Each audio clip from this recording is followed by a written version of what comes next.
This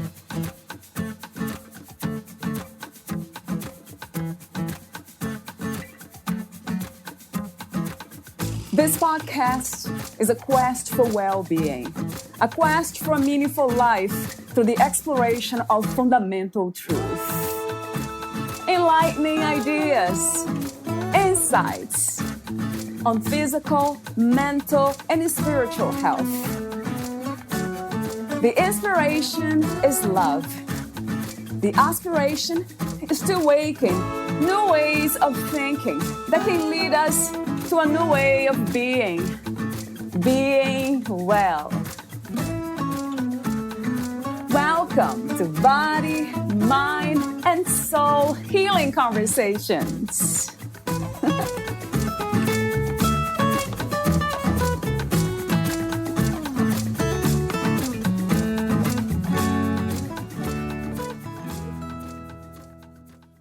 No one likes challenging emotions and physical pain. But what if they're actually invitations to permanently heal old traumas and deepen your spiritual awakening? This is the surprising truth revealed by the Healing Invocation, the AstroShaman's Masterclass. Valeria Teles interviews Benjamin Bernstein, an astrologer, shamanic healer, awakening activator, life coach, podcaster, and speaker.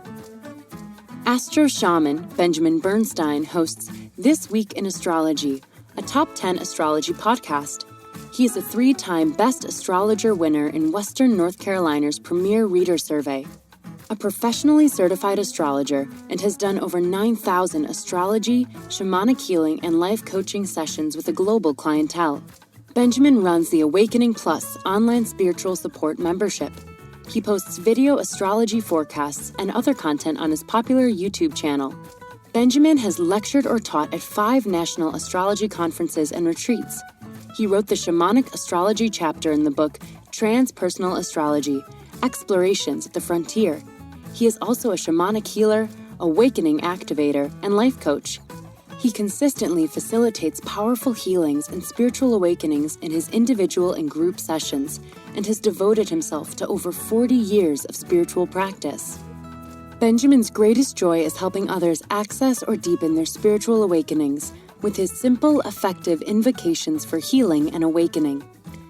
His spiritual path has included Kriya Yoga, Vipassana Buddhism, Peruvian shamanism, ayahuasca, and San Pedro plant spirit medicine, and his invocations. Meet Benjamin at astroshaman.com. Here's the interview with Benjamin Bernstein.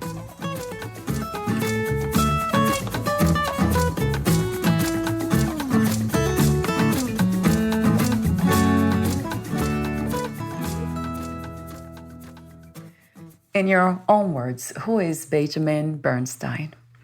That's a big question. A soul embodied on Earth at the moment. I'm here to assist people with their healing and awakening and service to the great global awakening that's happening. I'm doing that in whatever way I'm inspired and able. I guess I'm doing that primarily through the modalities of astrology, shamanic healing, including internal family systems inspired work, help people attain deeper levels of spiritual awakening. I do that through a membership I have called Awakening Plus, and of course through however else the inspiration shows up. So my second official question to you is life itself. What is life? Not the meaning of life, but what is it? For me, life is a joyous quest. I actually love being incarnate on Earth. I really enjoy being in a human body. And while life certainly has its challenges, for me, there's an overriding optimism, a sense that the joys can be enjoyed for their own sake, and the challenges are all designed to help me grow and evolve into greater depth of awakening and service capacity. So for me, life is a beautiful adventure, and all the challenges are only there to help me live even more deeply and consciously. Have we chosen to go through these challenges, Benjamin? Oh, this is something that just happened or happens? I think it's chosen. I read a book a while back called Journey of Souls by Michael Newton, and he describes in depth the preparations a soul makes to get ready for a human incarnation. I recommend that to those who are curious in that behind-the-scenes look that I think to be true. But I think it's purposeful. My current belief, which has evolved over time, is that the soul sets up key moments of the lifetime, which you might consider to be destined, and everything else in between is improvisation. I think there's a great deal of free will in the mix. And even when an intuition comes down, which is your higher self encouraging a specific course of action, the human can accept or reject that. So it's a very fascinating adventure full of many possible twists and turns. And what I have learned, though, is I'm so much better off if I just follow the intuition, because my higher self is so much smarter than my human self. Yeah, intuition, right. How did you discover that at first? How did you come to this understanding or realization that you were a soul in a human body? Do you remember? Oh, yeah. I explored it. I had a partial out-of-body experience at the age of 17, listening to some music where I'd been very hardcore agnostic, leaning toward atheist until then. And then I had an experience I couldn't explain where it felt like what I felt myself to be was at a 45-degree angle to where my physical body was. And I said, I can't explain this using science. And that started me on the spiritual path I've been on ever since for over 40 more years.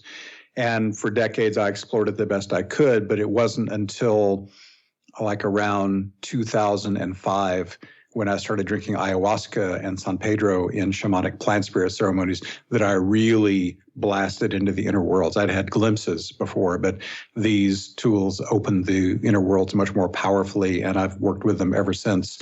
And they've been really my main gateway into the direct experience of the inner worlds and also the gradual development of my ability to help others access those realms also.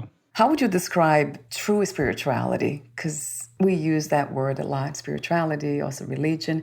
But how would you describe true spirituality? Yeah. First, I have to say truth is relative. Right. Each level of reality has its own truth, which is only true in its own its own level. Yes. So for me, broadly, with my own experience, true spirituality is where I'm having the direct personal experience of it. It's not something I've read in a book or someone has told me. It's my direct firsthand experience of it is the true spirituality for me. Healing. What is healing to you, and what are some of the misconceptions we have about healing? Healing first is never done. Yeah, right. The healing I've received in my plant spirit ceremonies have been profound, and there's always more layers. So first, don't ever expect to get to the end of it. But also, for me, healing is the quickest path to awakening. I should explain about my image of what I call the great onion of consciousness. In terms of this incarnation, I believe the soul that sent us here is a fully awakened entity. It's fully awakened.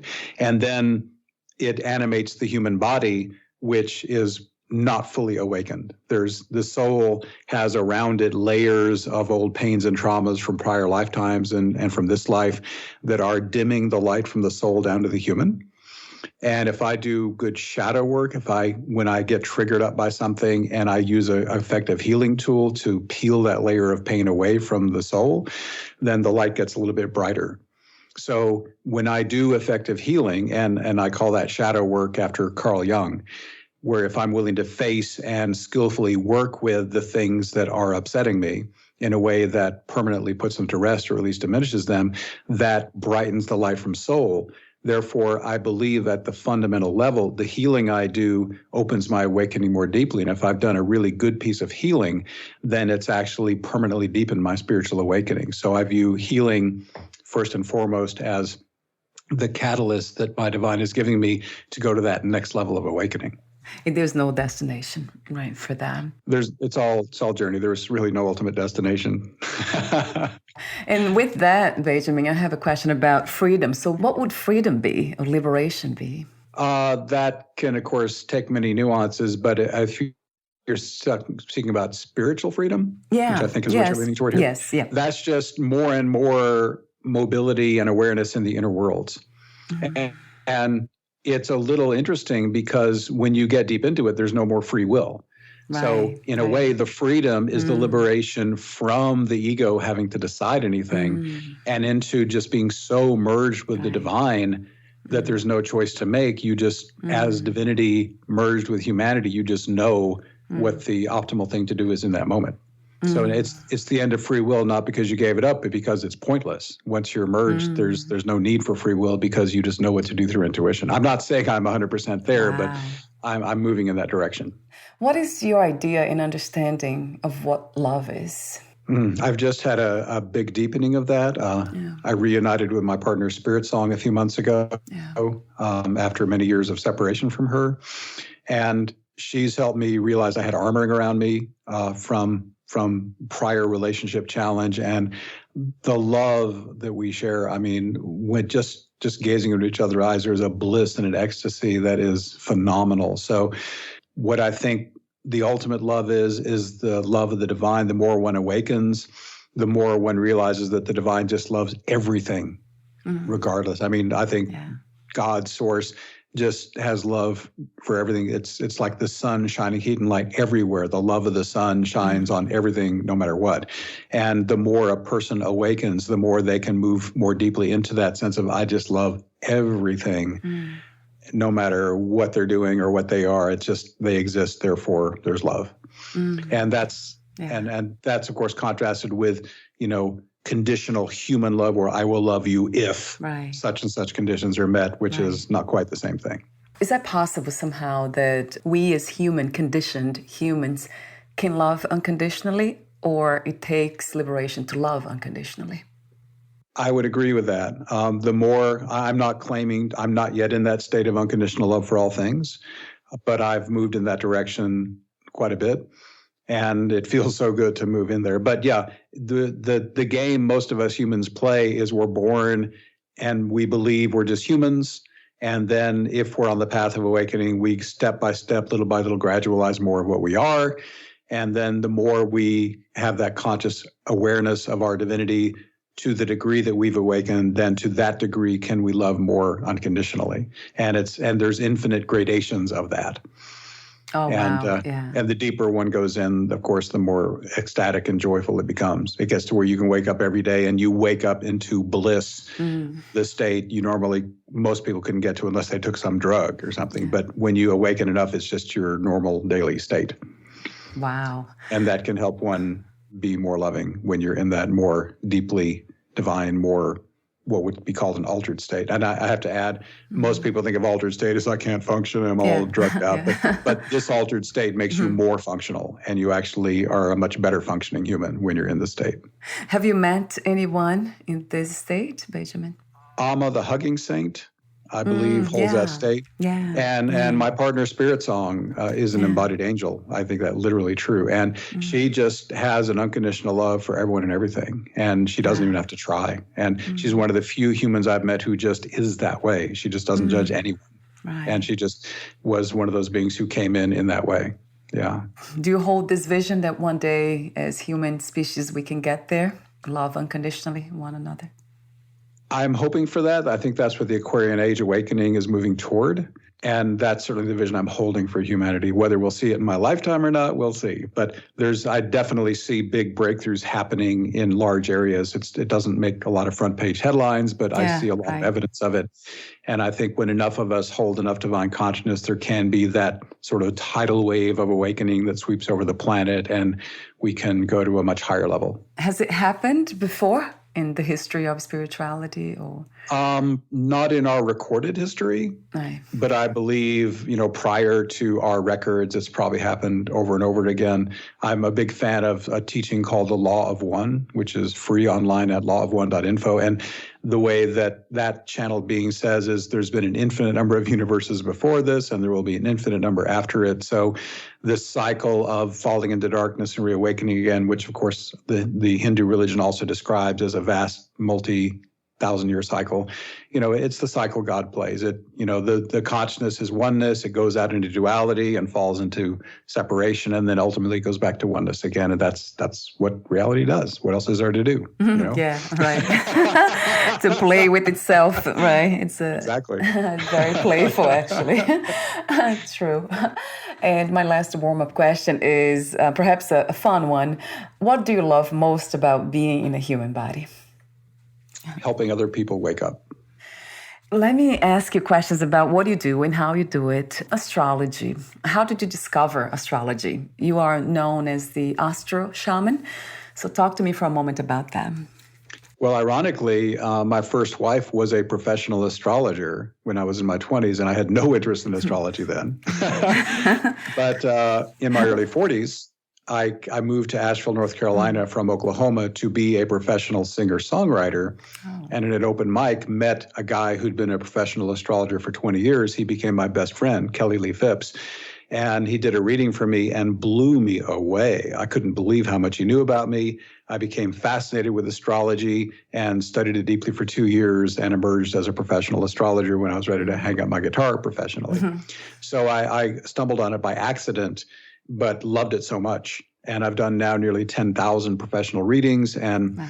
The form of Western astrology I do just seems so accurate and helpful. It proves itself over and over again in the fact that people say, yes, that describes me. Yes, you just gave me helpful information. And I discovered it really, let me just put it in a broader context. Until I was 41, I was in a corporate job in Oklahoma, making a lot of great money and dying a little bit because I knew I wasn't doing my soul purpose. Then I moved here to Asheville, North Carolina to be on track with soul purpose, which I thought was singer-songwriter.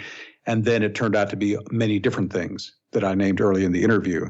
And basically, astrology was the first major step into the part of my soul work that lasted. And everything I've discovered that's been the most meaningful happened by accident. I had not planned it, but because I was following soul purpose the best I knew how, that next piece of the puzzle showed up when it was time. Do you still play? No, I don't. I haven't picked up a guitar in years. That phase, I may pick up a guitar again someday, but I don't miss it. And I have more than enough on my plate that gives me tremendous joy. Right.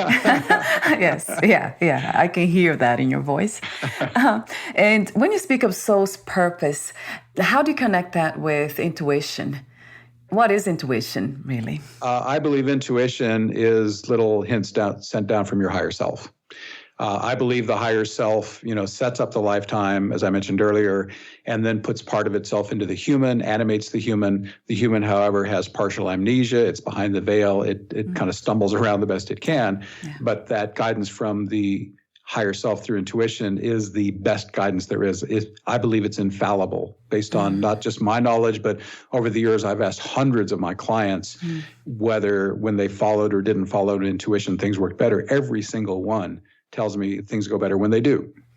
Yeah. So it's the best. What better guidance could you possibly get than from the divine being that created you and sent you on this mission in the first place? Is there a simple way of identifying, of knowing when we are listening to our intuition? Yes. Yeah. And this is confirmed by all those people I talked to who I asked. Basically, when you get information and you know it in your bones, you know it in your gut, your whole body says yes when that information pops in. That is an intuition.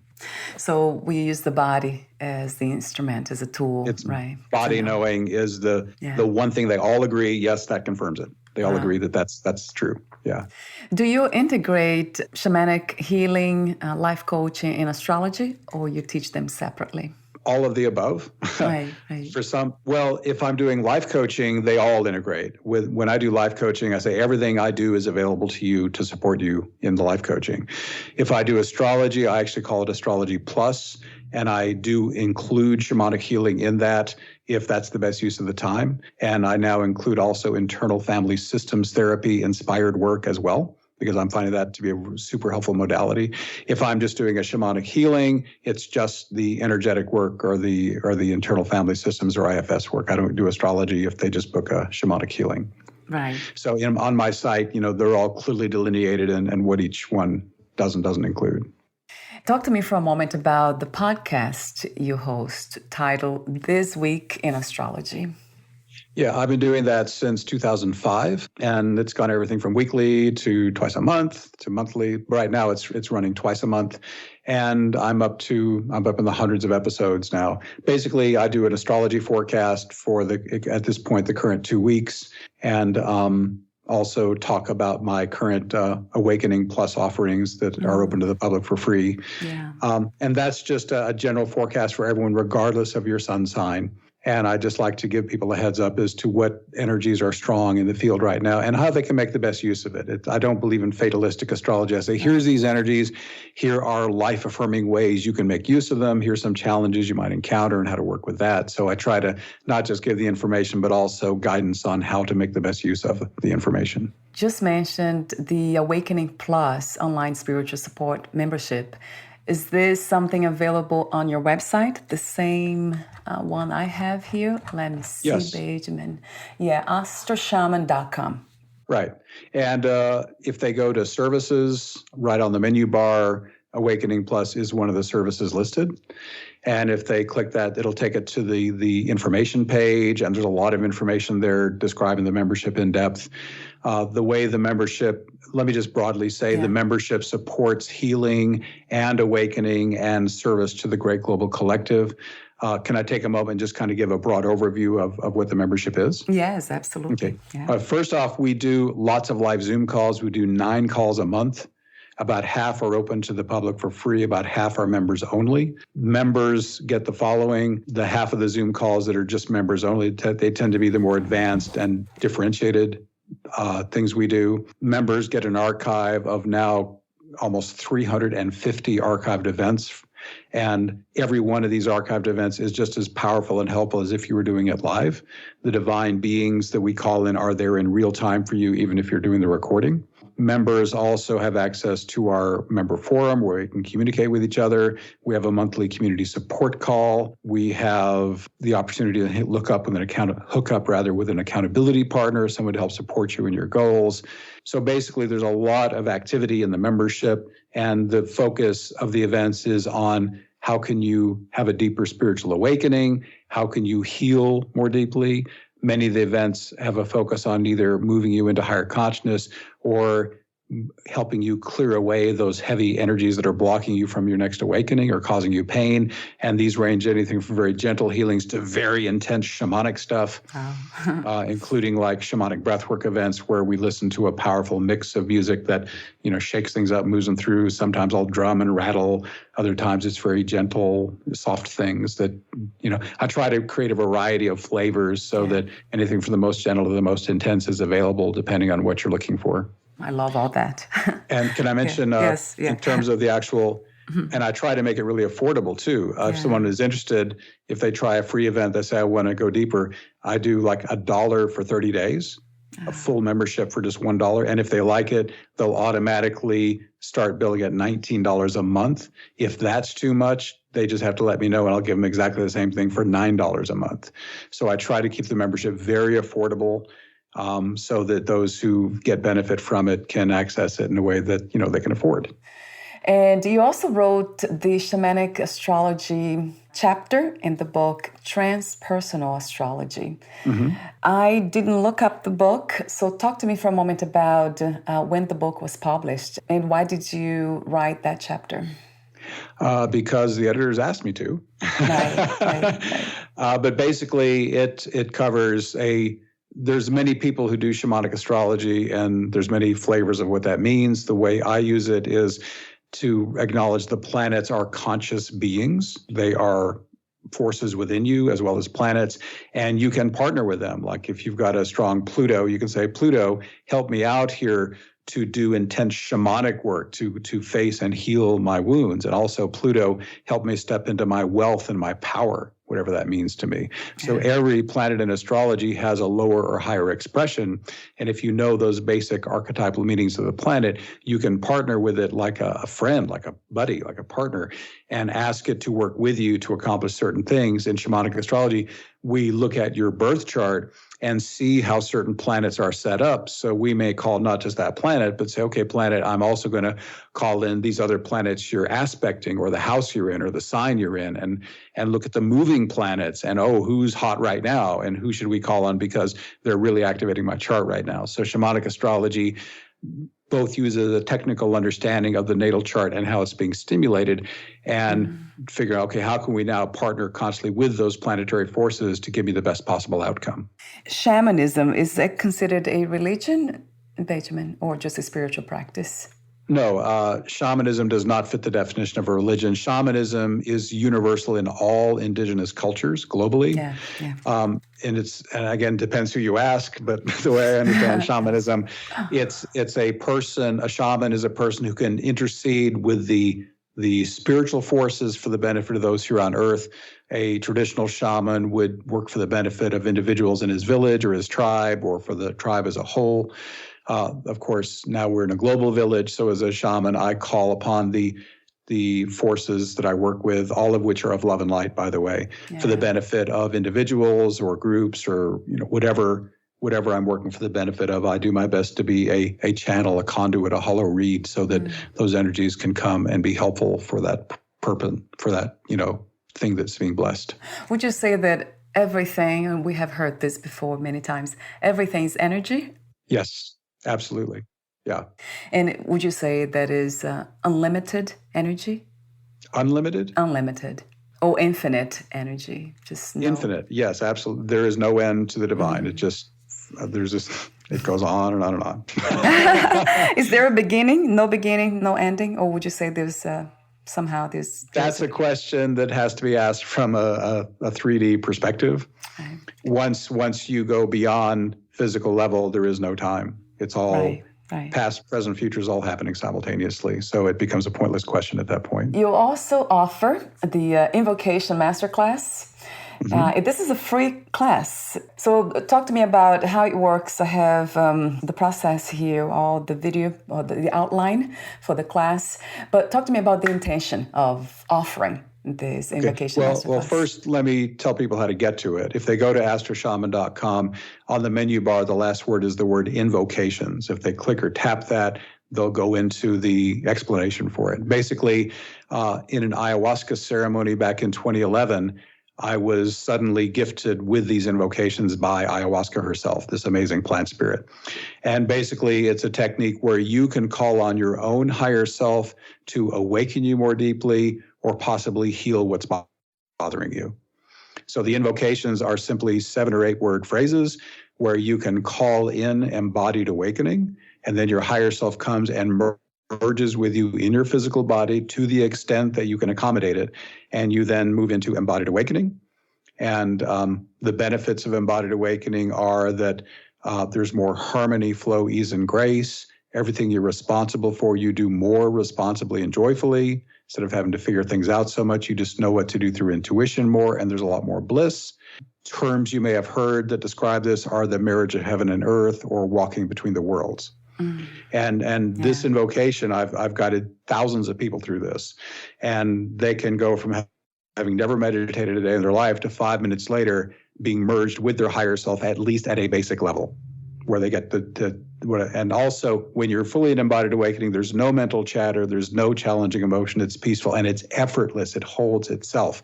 You are a human with the consciousness of the higher self when you're in embodied awakening.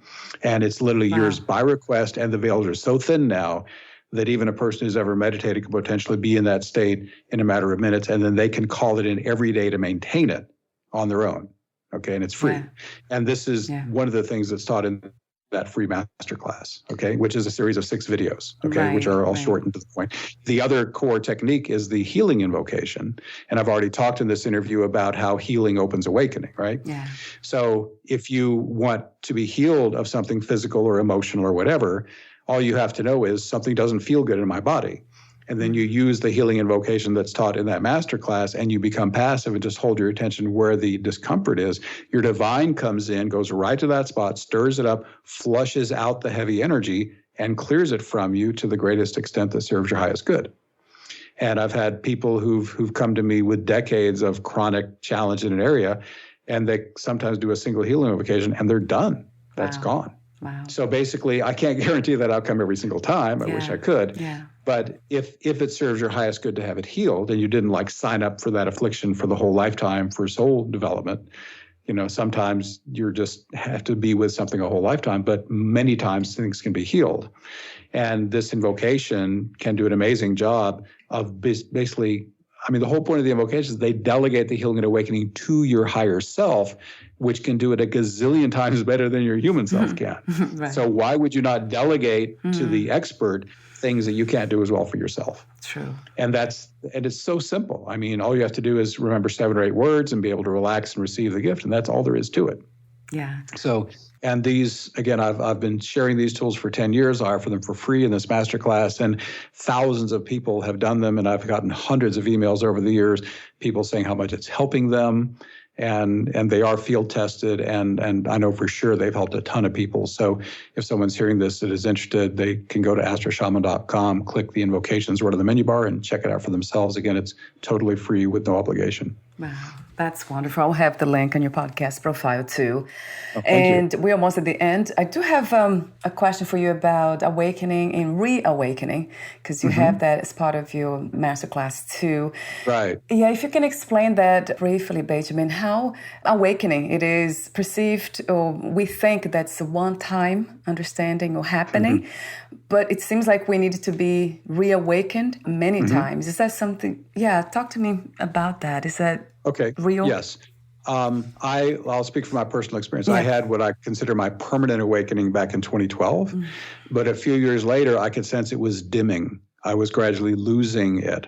And I had to do a very intense, it was a San Pedro plant spirit ceremony where the medicine just kicked my ass all night and cleaned me up. And finally I had the awakening back, right? But basically, it's important not to get complacent with your awakening. I've gone through periods where I thought I'm solid, I don't need to do any practices. And when I went a period and didn't do practices, just like dust slowly falling, I slowly got covered over, and without even realizing, I started losing the awakening. Okay. So I think even if you're awake, it's a good idea to keep doing practices. It keeps you shiny and fresh.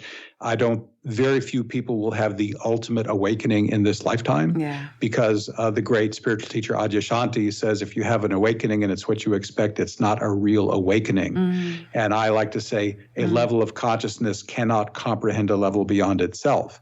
Right. And every time I have yet another awakening, it's always a complete surprise. I had no idea it would be like that. Right.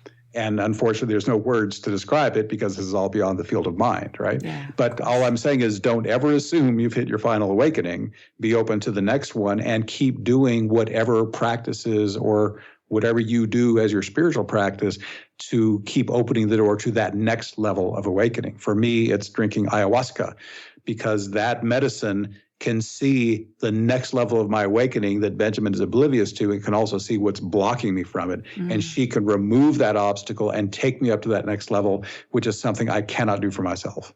So whether your practice is, a psychedelic plant spirit, or whether it's some kind of, breath work, or whatever you do, just find the practice that works for you and do it. And don't ever assume you've hit the final finish line. I remember when I had my first awakening, I was wondering if I hit the finish line. It was an ecstasy so far beyond anything I'd ever known. Now I realize I was just at the starting line. Wow. And I've gone to levels way beyond that, but I had no clue at the time because it was the best I'd ever known. But you can't know how good it is until you get there. And there's no way to even suspect it's there until you arrive. I hope that makes sense. Yeah, it does. Yeah. Because the idea of knowing something that really means that we don't know. That's coming from the mind, right? We have no clue what's next. Yeah. So we get there. Yeah. That makes a lot of sense to me. So true. And the practices that you speak of, they open the space of clarity so we can see what is next in that discovery, right? Right. So I have a few more questions for you, the ending questions. Would you like to add anything? Just what was coming to mind as you said that is, again, I offer my tools, the invocations and such, and those work for some people, but always discover what works best for me. Even when I give someone my tools and they're working really well, I always tell that person, look, at some point you may find better tools, at which point abandon what I gave you and use that other thing that works better. I'm big on not getting attached to sticking with a certain thing if a better thing shows up. I am 100% devoted to my awakening and the enhancement of my service capacity. I'm not attached to a particular path. Yeah, thank you for that important message too. Yeah, that's beautiful. And my last questions to you, Benjamin. What is another word for healing? Awakening. If you knew you would die soon, meaning leaving or losing the body, would you make any change or do anything in a different way? Yeah, I would I would get focused on leaving my legacy, which means getting out my book on invocations, which I'm currently working on, and I want to write another book about my ayahuasca experiences. Basically, I would put into concrete form that could benefit others the information I have not yet shared. That sounds really good. Please let me know about the book you're writing or will write about your own experiences with ayahuasca, right? That sounds fascinating to me. And my last question is, what are 3 things about life you know for sure as of this moment? One is I'm going to die as Benjamin. So I better get busy doing what I'm here to do. Yes, I agree. 3 things I know about life for sure. Second is a greater awakening is always possible. And if you're so inspired, keep doing what gets you to that. And third is never assume something can't be healed. If you have something that's an obstacle, causing you difficulty, pain, do whatever you can to see if you can break through that to the next level of what's most wonderful. And remember also that every obstacle is there to help you step more fully into your power, your bliss, and your awakening when you deal with it skillfully. Thank you so much, Benjamin, for your joyful presence, your work, your healing work, and everything else in between that could be felt. Thank you. Thank you. And again, what is your website? Okay, it's AstroShaman.com. That's AstroShaman.com.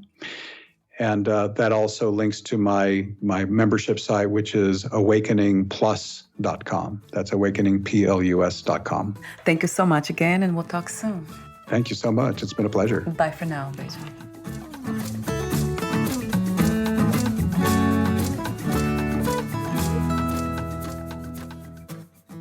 Thank you for listening. To learn more about Benjamin Bernstein and his work, please visit astroshaman.com.